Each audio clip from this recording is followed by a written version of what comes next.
বাংলাদেশের সাবেক প্রধানমন্ত্রী শেখ হাসিনা খুব শিগগিরই মাথা উঁচু করে দেশে ফিরবেন, প্রয়োজনে ফাঁসির রায় মাথায় নিয়েই দেশে ফিরবেন। এই ঘোষণা দেওয়ার পরপরই আবার তার পদত্যাগ পত্র নিয়ে আলোচনাটা তুঙ্গে উঠেছে। প্রথমে মানবজমিন সম্পাদক মতিউর রহমান চৌধুরী সাক্ষাৎকার দিয়ে বলেছেন যে শেখ হাসিনা ভ্যানিটি ব্যাগে করে তার 3 পাতা লেখা পদত্যাগ পত্র দিল্লি নিয়ে গেছেন, ঢাকায় সেই পদত্যাগ পত্র জমা পড়েনি। এখন শেখ হাসিনা ভারতের একটি সংবাদপত্রের সঙ্গে সাক্ষাৎকারে নিজেই বলেছেন যে তিনি পদত্যাগপত্র লেখারও সময় পান নাই, পদত্যাগপত্র জমা দেওয়ারও সময় পান নাই।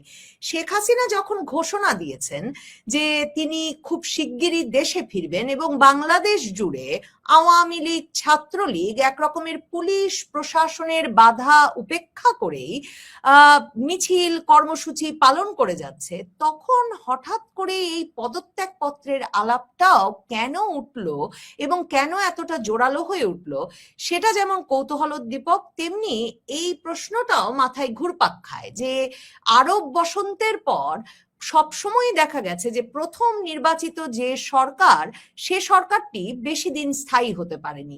এই ইঙ্গিতটা মাথায় রেখেই কি শেখ হাসিনা এমন বিপদের সময়েও দেশে ফেরার ঘোষণা দিয়ে বসলেন, আর তার দলকে দেখা যাচ্ছে সারা বাংলাদেশ জুড়ে ব্যাপক শক্তিতে মিছিল কর্মসূচি শুরু করে দিতে পারছে এমন একটা বিরোধী সরকার ক্ষমতায় থাকার পরেও?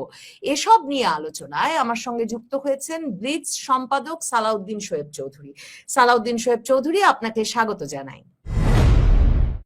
সালাউদ্দিন শোয়েব চৌধুরী, আপনার কাছে আমার প্রশ্ন যে একটা হাওয়া ঘুরে যাওয়ার আঁচ টের পাওয়া যাচ্ছে তো সবভাবেই মনে হয়, মানে শেখ হাসিনার ঘোষণাও এলো এবং এরপর কি যে শিরোনাম হচ্ছে আর কি খবরে আসছে, আর রাজপথে আওয়ামী লীগ ছাত্রলীগ যা দেখাচ্ছে, সেসব মিলিয়ে হাওয়া ঘুরে যাওয়ার একটা লক্ষণ স্পষ্ট হয়ে উঠছে কিনা।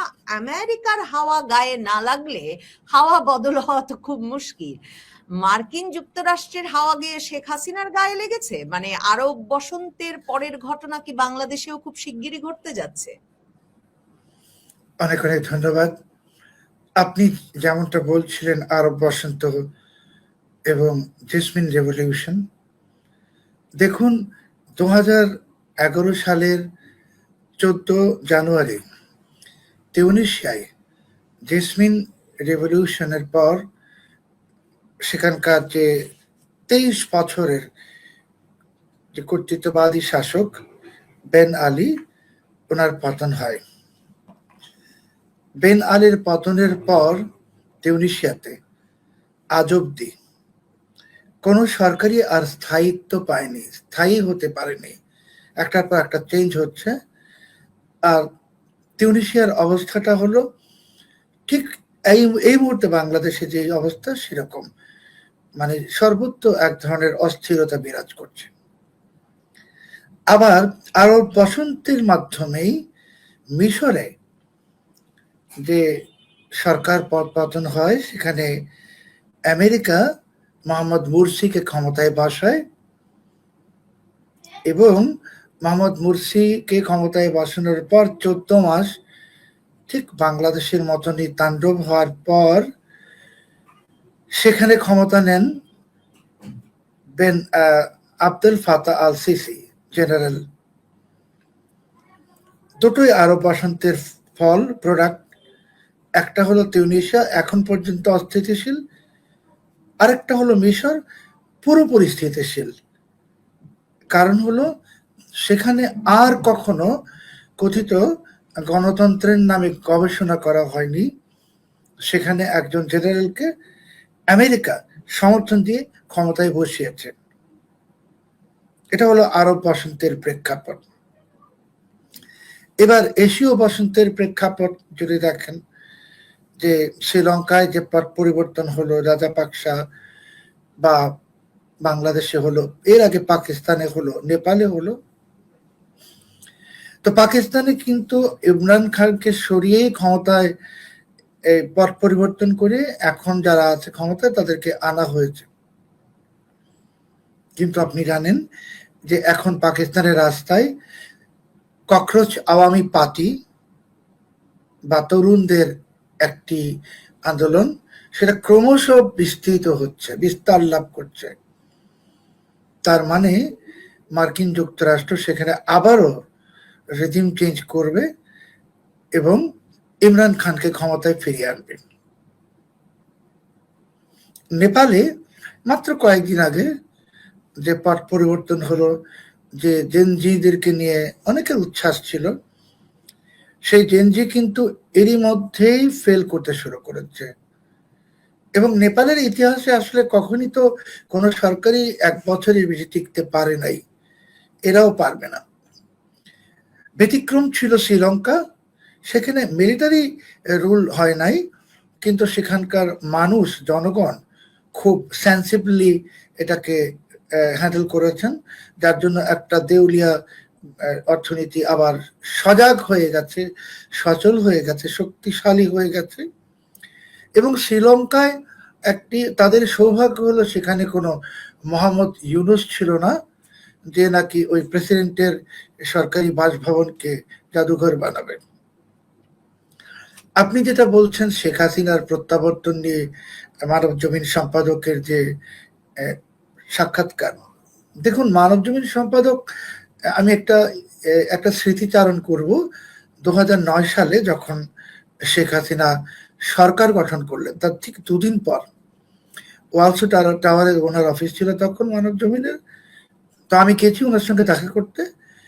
উনি বললেন যে শেখ হাসিনা কিন্তু ভীষণ কর্তৃত্ববাদী হবে এবং দীর্ঘ সময় ক্ষমতায় থাকবে, লেখালেখিতে সাবধান হয়ে যান।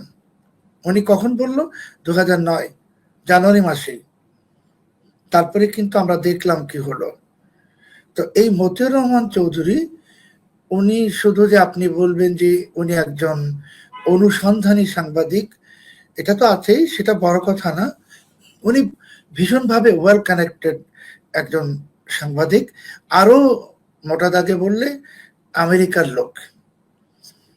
তো মতিউর রহমান চৌধুরী এই বাংলাদেশের রাজনীতির আবহাওয়াটা বুঝতেছেন, জানেন কি হচ্ছে। উনি জানেন নিশ্চিতভাবেই যে মার্কিন যুক্তরাষ্ট্র শেখ হাসিনাকে আবার ফেরত আনবে এবং ক্ষমতায় বসাবে। ক্ষমতায় বসাতে হলে তো একটা প্রশ্ন চলে আসতো যে একটা নির্বাচন হয়েছে, একটি নির্বাচিত সরকার আছে। তো 5ই অগাস্ট 2024 থেকে তারপরে যা কিছু ঘটেছে, এটা যে অসাংবিধানিক সেটাকে প্রমাণ করার জন্য একটা দলিল সামনে রেখে দিয়েছেন মতিউর রহমান চৌধুরী। এবং সেই দলিল বলে উনি খুবই কৌশলে, উনি তো কূটনৈতিক সংবাদদাতাও ছিলেন, তো কূটনীতিটা উনি সবার চাইতে অনেক ভালো বোঝেন। উনি খুব কৌশলে বার্তাটা দিয়ে দিয়েছেন যে আইনের সংজ্ঞায়, আন্তর্জাতিক আইনে শেখ হাসিনাই বাংলাদেশের এখনো প্রধানমন্ত্রী। যেহেতু ওনার কাছে আভাসটা আছে, আপনার কাছেও নাই, আমার কাছেও নাই, কারণ আমাদের তো আর আমেরিকাতে ওনার মতো যোগাযোগ নাই। উনি জানেন শেখ হাসিনা আসছেন বলেই উনি এই সাক্ষাৎকারটা দিয়েছেন। আর শেখ হাসিনাও জানেন মতিউর রহমান চৌধুরী কেন এই সাক্ষাৎকারটা দিয়েছেন। দেখুন শেখ হাসিনার যে স্বভাব আমরা জানি যে উনি কিন্তু রিয়াক্ট করেন, কিন্তু মতিউর রহমান চৌধুরীর এই বক্তব্যে উনি কিন্তু কোনো রিয়াক্ট করেননি। তার মানে মতিউর রহমান চৌধুরীর কাছে যে তথ্য, শেখ হাসিনার কাছে যে তথ্য, দুটো একই সূত্রে গাঁথা। শেখ হাসিনা যা জানেন, মতিউর রহমান চৌধুরীও তা জানেন। শেখ হাসিনা সেটা এক ভাষায় বলছেন, উনি আসবেন।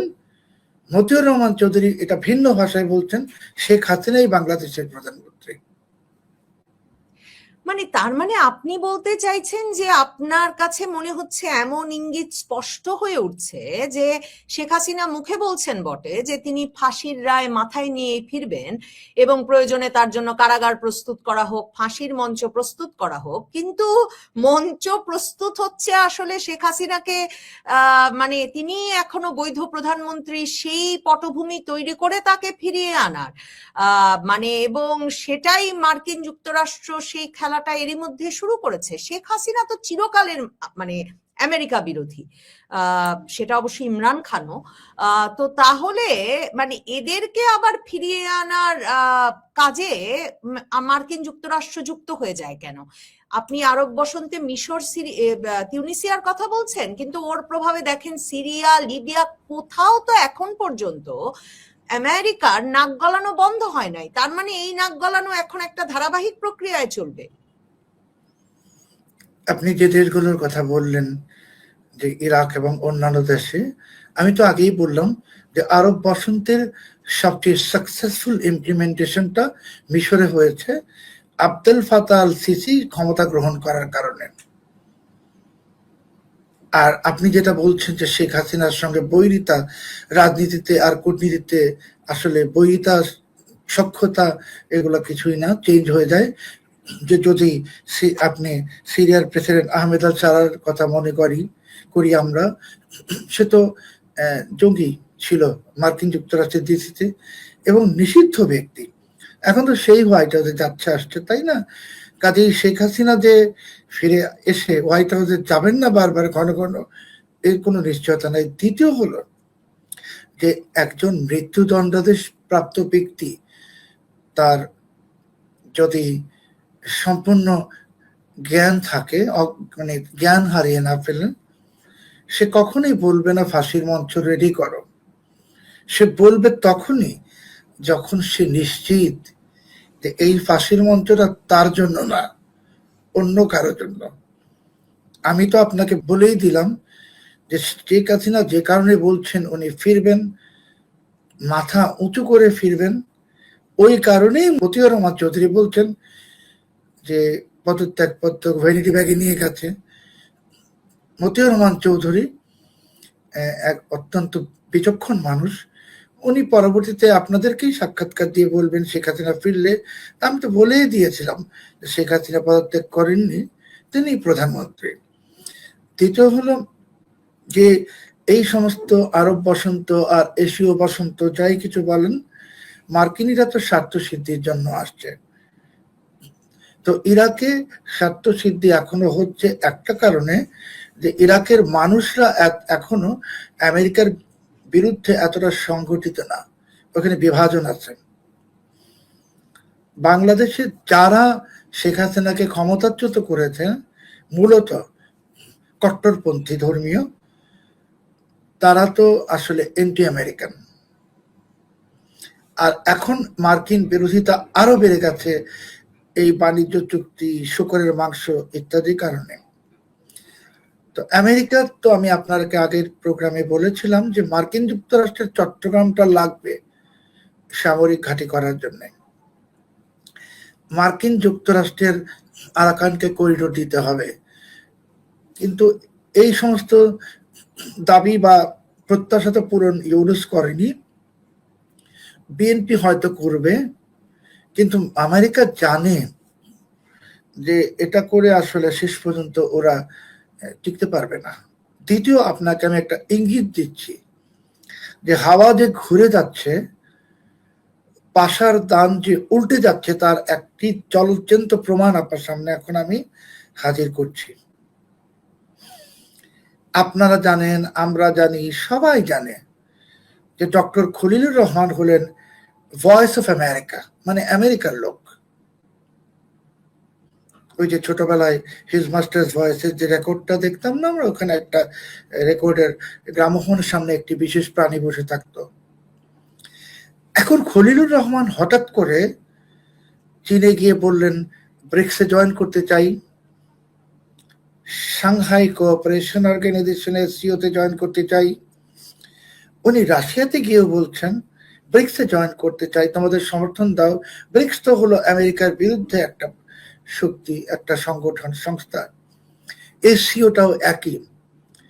তাহলে এই খলিলুর রহমান যে মার্কিন যুক্তরাষ্ট্রের লোক, উনি কেন এখন উল্টো কথা বলছেন? উনি কি তাহলে ইচ্ছায় বলছেন, না ওনাকে বলানো হচ্ছে? যেহেতু হুমায়ুন কবির ওনার সাথে গেছেন, হুমায়ুন কবির ওনাকে দিয়ে বলাচ্ছেন কিনা, বলতে বাধ্য করছেন কিনা। আর খলিলুর রহমানই বা বলছেন কেন? কারণ জীবনের মায়া তো সবারই আছে, তো খলিলুর রহমান জানেন, ওই যেই কথাটা হাসিনা জানেন, শেখ হাসিনা জানেন, যেই কথাটা মতিউর রহমান চৌধুরী জানেন, একই কথা খলিলুর রহমানও জানেন, যে শেখ হাসিনাকে মার্কিন যুক্তরাষ্ট্র বাংলাদেশে আবার ফেরত এনে ক্ষমতায় বসাবে। তখন ওনাকে যেন একেবারে আমেরিকার দালাল হিসেবে ব্র্যান্ডিং না করা হয়। মানে আমেরিকার দালাল, আপনি যদি বলেন যে আমেরিকায় এনে হাসিনাকে বসালে আর আমেরিকার দালাল হতে সমস্যা কোথায়? শেখ হাসিনা তো কারো দালাল হিসেবে আসবে না, আর শেখ হাসিনা কারো দালালিকে প্রশ্রয় দিবেন না। আর খলিলুর রহমান যে ক্ষতিগুলো বাংলাদেশের করেছে ইতিমধ্যে, এটা তো ইররিপেয়ারেবল। এখন পাশার দান উল্টে যাচ্ছে। বিএনপি সরকার আমেরিকার আঁচল ছেড়ে রাশিয়ার আঁচল ধরার চেষ্টা করছে, চীনের আঁচল ধরার চেষ্টা করছে। আজকেও দেখলাম গণমাধ্যমে যে আবারও ওই তরুণ ছাত্র নেতাদেরকে চীন নিয়ে গেছে আমন্ত্রণ করে, সেখানে কিছু চীন পরিচিত এনসিপির লোকেরাও আছে। কেন নিচ্ছে চীন এত ঘন ঘন ঘন ঘন? আর ওরাই বা চীনে এত ঘন ঘন কেন যাচ্ছে?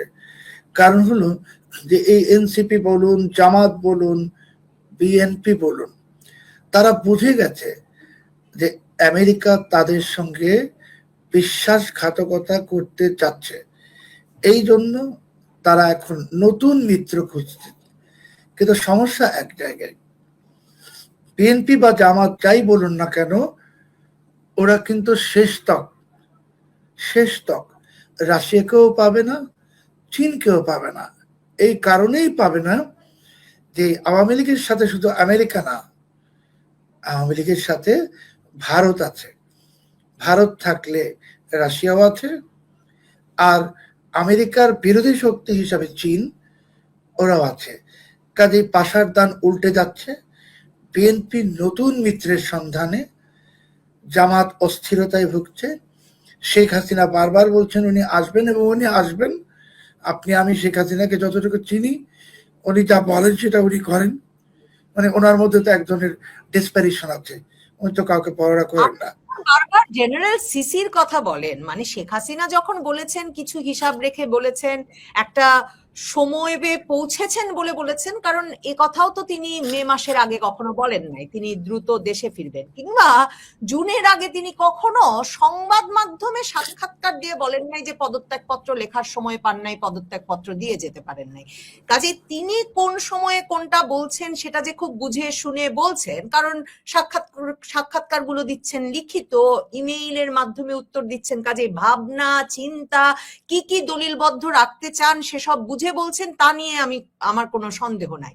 কিন্তু আরব বসন্তের কথা যখন ভাবি, মানে বারবার, এবং আপনি যখন এই যে জেনারেল সিসির প্রসঙ্গ টানেন, তখন আমার বারবার মনে হয় যে মানে একটা তো আমেরিকার কপি বুক রেজিম চেঞ্জের পরপরই যেটা ঘটে, সেটা হচ্ছে পছন্দ মতো নির্বাচিত সরকার, বা কোনো নির্বাচিত সরকারকেই তখন ভালো লাগে না, একটা মানে জেনারেলের সরকারকে তারা শেষ পর্যন্ত বসায়। এমনকি এই যে আসিম মুনিরের এই যে মানে সরকার তো চালাচ্ছে পাকিস্তানে আসিম মুনির এস্টাবলিশমেন্ট, তো বাংলাদেশে জেনারেল সিসি হয়ে উঠতে পারেন ওয়াকারুজ্জামান। কারণ ওয়াকারুজ্জামানের কাছেও কিন্তু পদত্যাগপত্র নাই। উনিও জাতির সামনে ঘোষণা দিয়ে বলেছেন যে, প্রথম ঘোষণা তো উনার মুখেই শুনলাম 5ই আগস্ট, যে শেখ প্রধানমন্ত্রী পদত্যাগ করেছেন, এরপরে উনি আমাদের জানমালের দায়িত্ব নিলেন।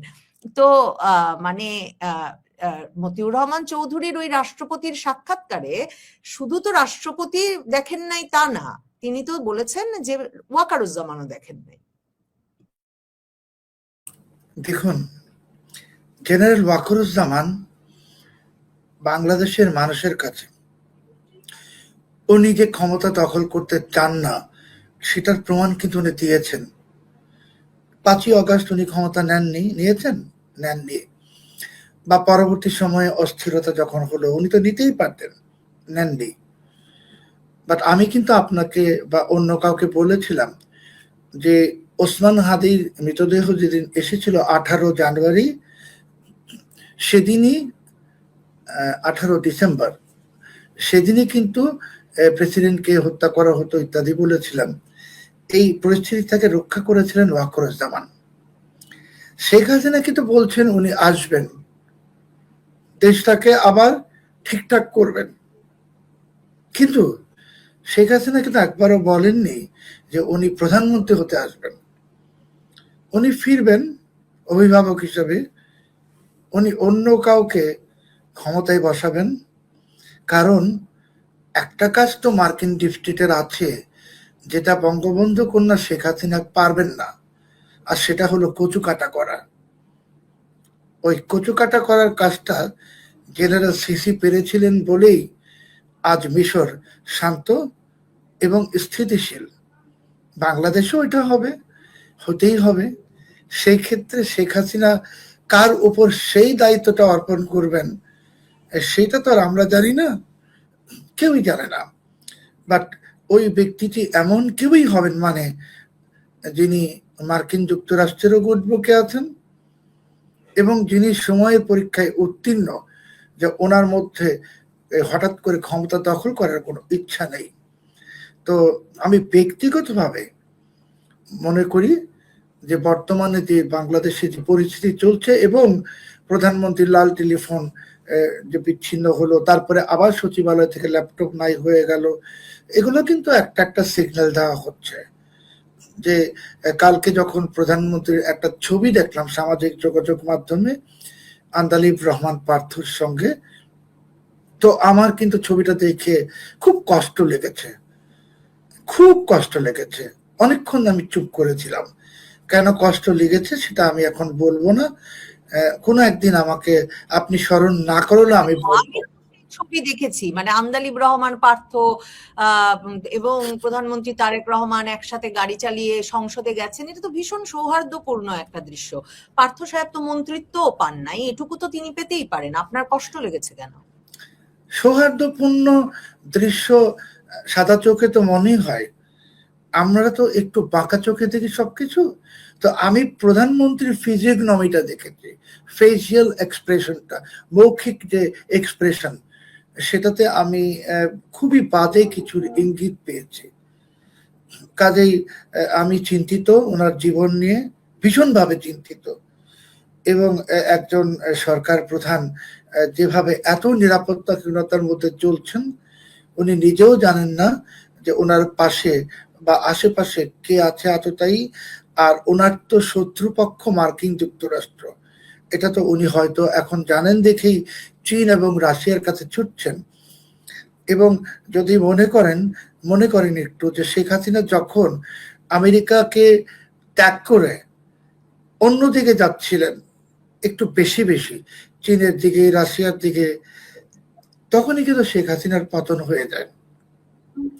তো আজকে যখন আবারও বিএনপি সরকার পায়ের নিচে কিন্তু মাটি নাই, তখনই আবার রাশিয়ায় যাচ্ছে, ব্রিক্সে জয়েন করবে, এসসিওতে জয়েন করবে। এগুলো কিন্তু যদি বিএনপি সরকার ইচ্ছা করে যায় তাহলে ধরে নিতে হবে যে তারা বুঝে গেছে আমেরিকা তাদের সঙ্গে আগের মতন আর নাই।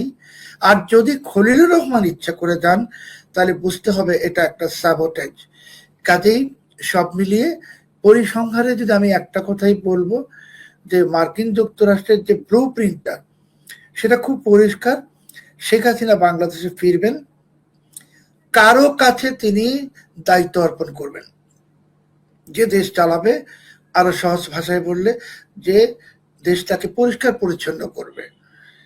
আর সেই ব্যক্তিটি আপনি বারবারই, মানে এর আগেও আমার সঙ্গে সাক্ষাৎকারে বা অন্য কোথাও আমি শুনেছি, এবং আমার সঙ্গে সাক্ষাৎকারে তো বটেই, আপনি তারেক রহমানের নিরাপত্তা নিয়ে উদ্বেগ প্রকাশ করেছেন। এবং আমি মানে আমি বিশেষভাবে উনার বিষয়ে উদ্বিগ্ন, আমি তা নিয়ে সাক্ষাৎকারও নিয়েছি ব্যক্তিবর্গের, যে উনি কেন নিজস্ব নিরাপত্তা ব্যবস্থায় চলেন, মানে চেয়ারপারসন সিকিউরিটি ফোর্স নিয়ে চলেন, রাষ্ট্রের পিজিআর এসএসএফ তাদের নিরাপত্তায় উনি ভরসা রাখছেন না। উনার গাড়িতে উনার সহকর্মীকে দেখে আপনি উদ্বিগ্ন বোধ করছেন, উনার গাড়ির বাইরেও, কিন্তু বাসে তো থাকেনি, এবং উনার গাড়ির বাইরেও দৌড়াতে থাকেন উনার সহকর্মীরাই, মানে নিরাপত্তার এই বেড়াজালগুলো উনি সেভাবে মানছেন না।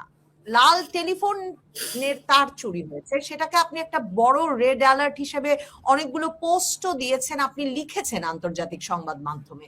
মানে আমার প্রশ্ন হচ্ছে যে তারেক রহমান হয়তো এটাকে তার স্টাইল হিসেবে নিয়েছেন, কিংবা কি হতে পারে, মানে কি কারণে উনি ওনার নিরাপত্তা নিয়ে এতটা নিরুদ্বিগ্ন থাকছেন বা এতটা অবহেলা করছেন? তারেক রহমান তো বেসিক্যালি একজন সাধারণ মানুষ। উনি তো কোনো সামরিক বাহিনীতেও চাকরি করেন নাই বা নিরাপত্তা বিষয়ে ওনার কোনো অভিজ্ঞতাও নাই। তো উনি জানেন না উনি জাস্টিন ট্রুডো হতে চাচ্ছেন, কিন্তু জাস্টিন ট্রুডোর কানাডার পরিস্থিতি আর বাংলাদেশের পরিস্থিতি তো এক না। আর আপনি যেটা বললেন যে ওনার গাড়ির চারপাশেই লোক দৌড়ায়, পৃথিবীর এমন কোনো বুলেট প্রুফ যানবাহন নেই যেটা আত্মঘাতী বোমা হামলা থেকে ওই যাত্রীকে রক্ষা করতে পারে। এই কথাটা তারেক রহমান জানেন কিনা আমি জানি না। তারেক রহমান ভীষণ নিরাপত্তাহীনতায় আছেন। বিএনপি সরকার বুঝে গেছে আমেরিকার হাতটা তাদের উপর থেকে সরে যাচ্ছে। শেখ হাসিনা বলছেন বারবার উনি ফিরবেন। মতিউর রহমান চৌধুরী বলছেন পদত্যাগপত্র নেই। সব মিলিয়ে একটাই মানে সিদ্ধান্ত যদি বলেন আমরা, সেটাই আমি অন্তত পক্ষে যাব, সেটা হলো বাংলাদেশ মিশরের পথে হাঁটছে। অসংখ্য ধন্যবাদ সালাউদ্দিন শোয়েব চৌধুরী। সম্ভবত সামনের দিনগুলো রাজনৈতিকভাবে আরো গুরুত্বপূর্ণ এবং হয়তো কিছুটা চাঞ্চল্যকর হয়ে